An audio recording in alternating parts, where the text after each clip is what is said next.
And then he went back on his word in front of everyone and called it conscience and used the exact same script. He's hired this psychological warfare firm. I'm serious, look it up. That's known for the biggest disinformation operations you can imagine. That's hired by third world dictators. That's who Glenn Beck and Cruz are having write these scripts that are just upside down land, where he goes on Meet the Press and then Ted Cruz last night with a sabotage operation of vote your conscience, which means vote Hillary. That ought to be her bumper sticker. You know, I mean, this is the most ridiculous garbage I've ever seen. We know Hillary Clinton is a demon. We know Hillary Clinton is an abject criminal, has committed so many crimes, is so dishonorable, is such a nasty monster. And then now we have them trying to thwart the votes of the people. They already stole it from Sanders. And he has the nerve to get up there like he's some hero and try to shoot down Trump to get brownie points in the future so they'll run him for president. Listen, the whole Bush-Clinton order, the whole old system's going out. We're going to break it all down on the other side. Stay with us. I'm Alex Jones from the RNC, 2016 Cleveland. One of my favorite sayings, I guess, comes from the opening of A Tale of Two Cities, and it was the best of times, it was the worst of times. Really a great spirit of America trying to come back from the dead here in Cleveland. Really great folks. It comes off to me as a working class town, a lot of real people, and the police, everybody that are on the ground. A lot of them are listeners. In fact, I say a lot of them are listeners is an understatement, which again scares the system, because the police and military already know what's going on average. It's the general public that's just starting to wake up, and that's why the globalists are making their move right now. And you have to understand, Ted Cruz's wife was high-level Goldman Sachs, was a high-level neocon operative. And you have to understand that they'd rather have Clintons in because that's a group they've worked with. These families vacation together. And this is basically the ruling class of this country. And people could say, oh, well, you know, Hillary's not going to be that bad when she gets in. Almost every psychologist, almost every expert says that when she gets in power, she's going to be even more out of control. And so to see Ted Cruz come out and say, hey, I don't endorse people that have attacked my wife and my dad. Well, you sure dropped out of the race a couple days after Roger Stone talked about research into your dad being in New Orleans and knowing Lee Harvey Oswald. You sure dropped out real fast. And of course, your wife is been working in the government and is involved in political statements, and it's fair game. I mean, people have been attacking Trump's wife every day. That's what happens. And so it's just a big baby up there violating his pledge and reading the exact script that Glenn Beck put out on Meet the Press. This is all scripted. This is all put out by these PR firms. We even know the name of the PR firm. You can go research it for yourself, British PR firm that's involved in the nastiest disinformation you can imagine, trying to overthrow this election, trying to thwart the will of the people. The choice has never been clear. I've never seen the establishment so scared of somebody. And we know this is the establishment that's been running this country and the world into the ground. So later we'll open the phones up and get your take on this, but I'm going to be there tonight. I got a feeling they're going to try some type of stunt. There's Trump's helicopter flying by. It's so surreal. You got jet copters flying around, and you got Air Force Trump, and you've got, it's moving too fast, dude. You're not going to get it. Anyways, it's just surreal.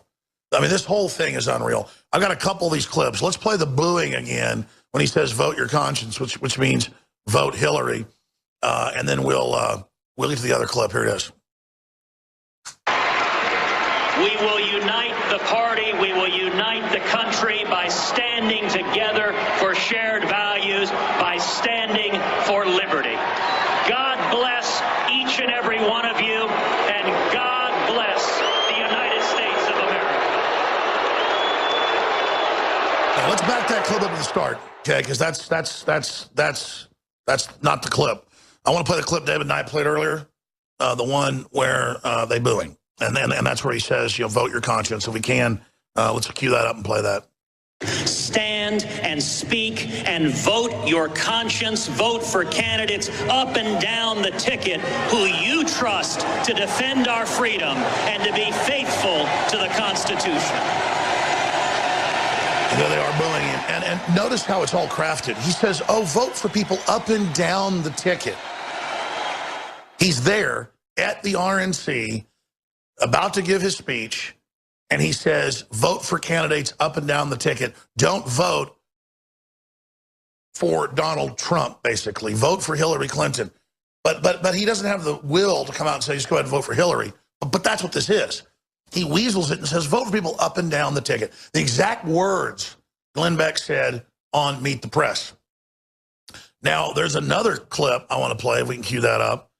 And, oh, by the way, we have a Nigel Farage interview about 7 minutes long that the crew got yesterday. Did a great job. And then there's a longer, how long is it, Josh, the full interview with Nigel Farage? No, but I'm told there's a bigger one going up. Yeah, so a big hour one is going to go up very, very soon. We'll also air that here on the broadcast in the coming days, but because we always love, talking to Nigel Farage. I got to meet him in person last night. But it must have looked like paparazzi coming down the street because I had a camera crew with me, and I'm like, look, it's him. And then he couldn't see me out in the dark. He like ducked in back in the restaurant, but then I went over there and was able to hang out with him in the restaurant and basically have dinner with him and Roger Stone and others, and a lot of other people, man. It was crazy to get to meet Nigel Farage. I mean, the guy that's changed the world, coming from nowhere. And, of course, the assassination attempts on him and the fact that it's just amazing to be alive and see history unfolding in front of us. We're going to come back. We're on the mark. And we are back. Thank you so much for joining us. Look at how the media spins things. RNC protesters are getting vile, New York Post, and then it goes on to say that the protesters were throwing urine on each other. No, we were there, and we talked to the police officers that were at other events. They were throwing urine, the communists and others, and feces at patriots. But every time these anti-Trump people attack somebody, it's always, oh, there was a fight, or there was a scuffle, or there was, no. They almost always initiate everything, and that's documented. Meanwhile, I'm told that Ted Cruz's website's been taken over, and I guess it's being more honest, and it says the next president of the United States, Hillary Clinton. I was interviewed yesterday for about 2 minutes by a AOL writer, and he said, do you support Trump's Veterans Affairs coordinator saying that Hillary Clinton should be put before a firing squad? And I said, no, I don't support violence, but I do think she's involved in treason. And so if she was found guilty of treason by a jury, that, she should be punished. I mean, she's a communist Chinese agent. And, of course, I laid out some evidence of that. And it turned into the headline, Alex Jones, says put Hillary in front of a firing squad. I didn't say that. I don't want to turn her into a martyr, ladies and gentlemen. I want to see her not running this country and not running this nation to the ground. I mean, it's one thing, to say you don't like Hillary Clinton, and I totally get that, but it's another thing to actually try to defeat her. And that's something that Donald Trump's trying to do. And believe me, up there on the enemies list, Donald Trump's at number one. And then if you move on down the list, I'll guarantee you can find my name on there. And I'm not bragging about that. I'm not even proud of that. I'm just stating a fact that a few years ago they had news articles about the White House enemies list, and I'm right up there at the top. And you can see that. They run Media Matters, who attacks me every day now. It used to be every other day or once a week. It's every day with twisted disinformation. Let me tell you, it's creepy to have this White House looking at me. It's like the eye of Sauron looking at me. But you know what? That only empowers me more to take action. It is surreal, though. And again, the only reason I point that out is your voice is needed more than ever, especially when people like Ted Cruz are just so obviously working for the worst sectors of the establishment. This guy is 110% the attempted fourth term of the Bushes, basically. And you can say what you want about George W. Bush. I mean, for all intents and purposes, he didn't even run the White House. But I'm talking about the people behind them. I'm talking about the Rockefeller Republicans. I mean, what George Herbert Walker Bush used to call himself, a Rockefeller Republican. You know Newt Gingrich, who talks a really good game, used to work for the Rockefeller Foundation and for Nelson Rockefeller directly. So that whole constellation of neocon, rhino Republicans that we can't ever seem to get rid of, that work with the Democrats and help this agenda keep going forward, they do not want Donald Trump. And I know I'm stating the obvious here, but Ted Cruz and others attacked Mrs. Trump. And so the fact that other people out there on social network memes compared Ted Cruz's wife to Trump's wife and said, man, look who looks better, that had nothing to do with Trump. And that all came out. But this is how Ted Cruz plays this part of this big victim. And oh my gosh, you better leave my wife alone or I'll beat you up, and all this stupid crap. Now look, Ted Cruz is smart. Ted Cruz is well-spoken. I think Ted Cruz is a great speaker. I admire anybody that can do a filibuster for 26 hours. I don't think I can do it. But he now has joined Glenn Beck and all the rest of these people. And you've got Roger Ailes, out at Fox. And all these people say they're going to leave Fox. I mean, this is a coup of our media in this country. And it's a bellwether. It's a signal. It's a canary in the coal mine, a big canary in the coal mine, that everything we've warned about, that Matt Drudge has warned you about, is now here. And they're coming after Talk Radio next.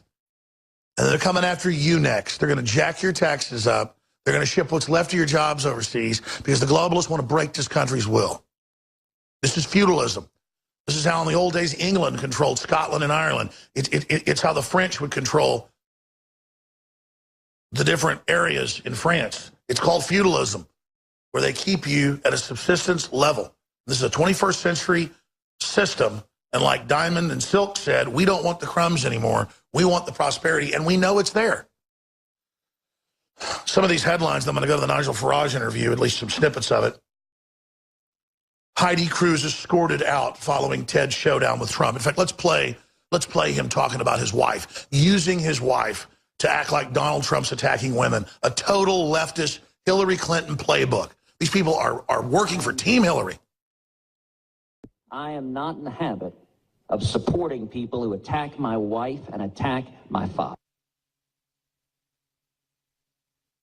I am not in the habit of supporting people that attack my wife and attack my father. Your father was running around coast to coast telling evangelicals they'd go to hell if they didn't vote for you, and Glenn Beck was anointing you as a Messiah figure. And you did get a good maybe 10%, 20% of the evangelicals to think you are God and ready to drink the purple Kool-Aid, at Guyana. But let me tell you, you look and you act more like a devil, my friend, than you do any type of prophet of God. I mean, that really is sick. And then Drudge comes out and just simply points out that you're saying that Donald Trump's the devil. And then Cruz comes out and says Drudge is anti-Christian. Remember that little juicy? Which all Drudge has ever done is focus on the war on Christians and the persecution of Christians worldwide. But see, that's what you get with these people, is an inverted reality. And people are sick of it.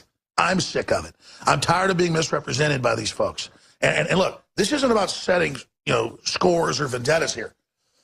I don't want to see Glenn Beck bankrupted. I don't want to see Glenn Beck in the ditch. I don't take pleasure in seeing somebody destroy themselves. But I do need him to get his leg off the country's throat that he's got on the country's throat, along with Hillary and the globalists and Obama. And that's why his audience is basically gone. Fox has already lost half its audience in one key demographic and several others, more than 30%. People say, why is Fox doing this? Why are they bashing Trump? Because they're the establishment. And because they have to, even if it destroys Fox News, it's about the whole show.